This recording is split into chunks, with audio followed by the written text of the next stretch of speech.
2017, 4/9/2018, 8/10/2018 மற்றும் 2/11/2018 ஆகிய நாட்களில் நான் முதலமைச்சர் இருந்த காலத்தில் மாண்பு பிரதமர் அவர்களுக்கு கடிதம் மூலமாகவும் நேரடியாகவும் சந்தித்து அணை கட்டுவதற்கான அனுமதியை மத்திய அரசு வழங்கக்கூடாது என்று தொடர்ந்து வலியுறுத்தி கேட்டுக் கொள்ளப்பட்டது.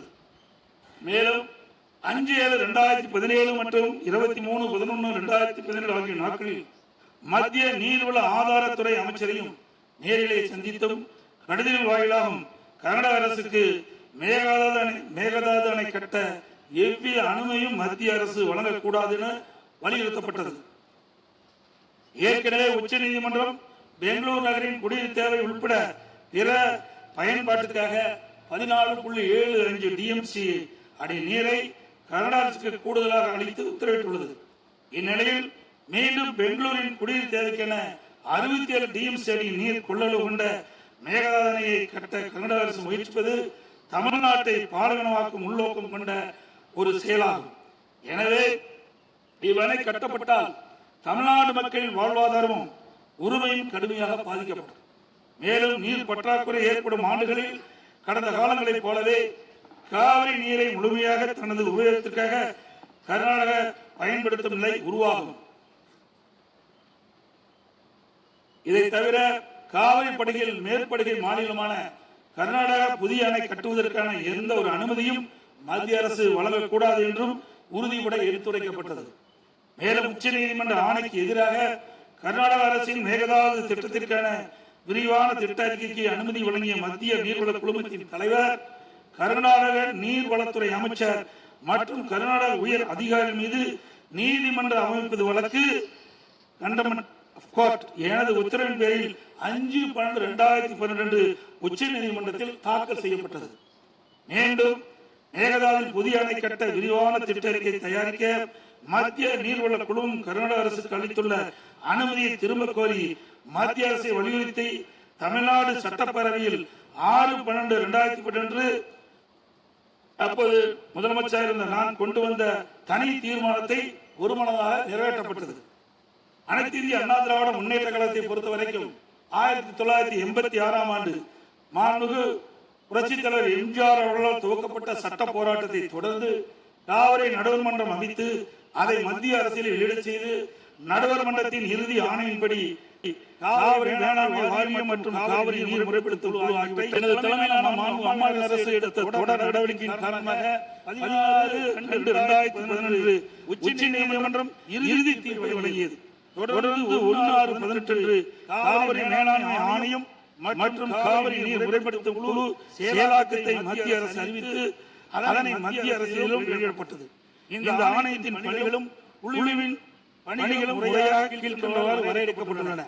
ஒன்று, காவிரி நீரை தேக்குதல், பகிர்மானம் செய்தல், முறைப்படுத்துதல் மற்றும் கட்டுப்படுத்துதல். 2, காவிரி நீர் முறைப்படுத்தும் குழுவின் துணையுடன் அணைகளின் செயல்பாட்டை மேற்பார்வையிடுதல் மற்றும் அவற்றிலிருந்து நீரை பாசன மற்றும் இதர தேவைகளுக்கு வழங்குவதை முறைப்படுத்துதல். 3, கர்நாடகம் தமிழ்நாடு எல்லையில் இல்லிக்குண்டுக்கு நீர் அளவை நிலையத்தில் கர்நாடக அரசு நீர் வழங்குவதை கண்காணிப்பது. இவற்றை தவிர வேறு பணிகள் எதுவும் மேற்கொள்ள இந்த ஆணையத்தில் அதிகாரம் இல்லை. இந்நிலையில் 1/2/2024 ஆணையத்தில் வரையறுக்கப்பட்ட பணி வரம்புக்கு அப்பாற்பட்டு மேகதாது அணை கட்ட பற்றிய விவாதத்தை 28வது காவிரி மேலாண்மை ஆணைய கூட்டத்தில் அறிவித்தது. அப்போதைய திமுக அரசு இதனை கடுமையாக எதிர்த்து வெளிநடப்பு செய்தது குறித்தும் ஆணையம் அதன் அதிகார வரம்பிற்கு சம்பந்தமில்லாத மேகதாது அணை கட்டுவது குறித்த கருத்தை மத்திய நீர்வள கமிஷன் பரிந்துரைத்துள்ளது குறித்து அப்போதைய திமுக அரசின் கவனத்திற்கு நான் கொண்டு வந்தேன்.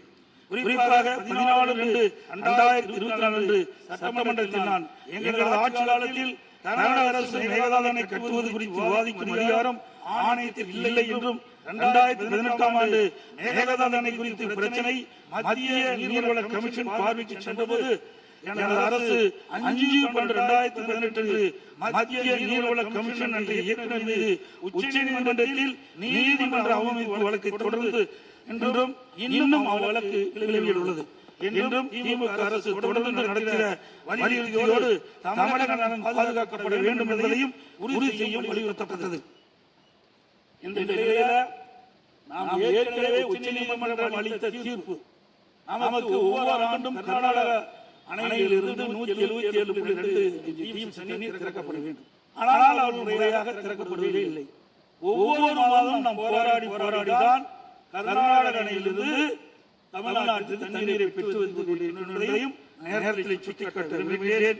இந்த நிலையில 2024ஆம் ஆண்டு கர்நாடகாவில் மாண்புமிகு முதலமைச்சர் சீதாராமையா முதலமைச்சர் பதவி வைத்த போது துணை முதலமைச்சராக நீர்ப்பாசனத்துறை பொறுப்பு வைத்த மாண்புமிகு துணை முதலமைச்சர் சிவகுமார் அவர்கள் 16 கர்நாடக பட்ஜெட்டில் காவிரி ஆற்றின் குறுக்கே மேகதானை கட்ட பல ஆயிரம் கோடி ரூபாயை ஒதுக்குவதாக அறிவித்தார்.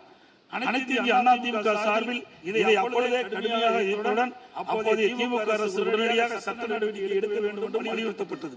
இந்நிலையில் கர்நாடக அரசு மேகதானை கட்ட தயாரித்து அனுப்பிய திட்ட அறிக்கையில் உள்ள குறைகளை சுட்டிக்காட்டி மத்திய அரசு திருப்பி அனுப்பிய நிலையில் மத்திய அரசு குறிப்பிட்டுள்ள குறைகளை நிவர்த்தி செய்து 12/6/2022 கர்நாடக முதலமைச்சர் அவர்கள் சுற்றுச்சூழல் அனுமதியை பெற மாண்புமிகு பாரத பிரதமரிடம் மீண்டும் நேரில் ஒரு அறிக்கையை வழங்கியுள்ளதாக செய்தியில் வெளியாகியுள்ளன. இரு மாநிலங்களிடையே உள்ள நல்லுறவை சீர்குலைப்பதற்காக தற்போதைய கர்நாடக அரசு மேகதாதுவில் காவிரியின் குறுக்கே அணை கட்ட முழு மூச்சில் முயற்சித்தது கண்டிக்கத்தக்கது. நீண்ட நெடுங்கால சட்ட போராட்டத்தின் பின்னர் நிலைநிறுத்தப்பட்ட தமிழ்நாட்டு மக்களின் அடிப்படை உரிமைகளையும் எல்லா விவசாயிகளின் வாழ்வாதாரத்தையும் 20 மாவட்டத்திற்கு மேலாக வீர ஆதரவாக விளங்கும் காவிரி ஆற்றில் நமக்குள்ள உரிமையை பேணி காக்க வேண்டியது நாம் எல்லோரின் கடமையாகும்.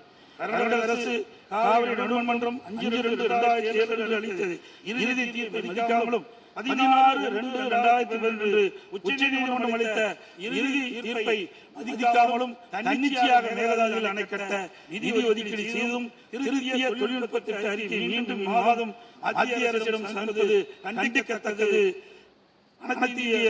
என்பதை நேரத்தில் தெரிவித்து அனைத்து இந்திய அண்ணா திராவிட முன்னேற்ற கழகத்தின் சார்பாக மாண்புமிகு முதலமைச்சர் அவர்கள் கொண்டு வந்த அரசின் தனி தீர்மானத்தை ஒருவனாக ஆதரிக்கின்றோம்.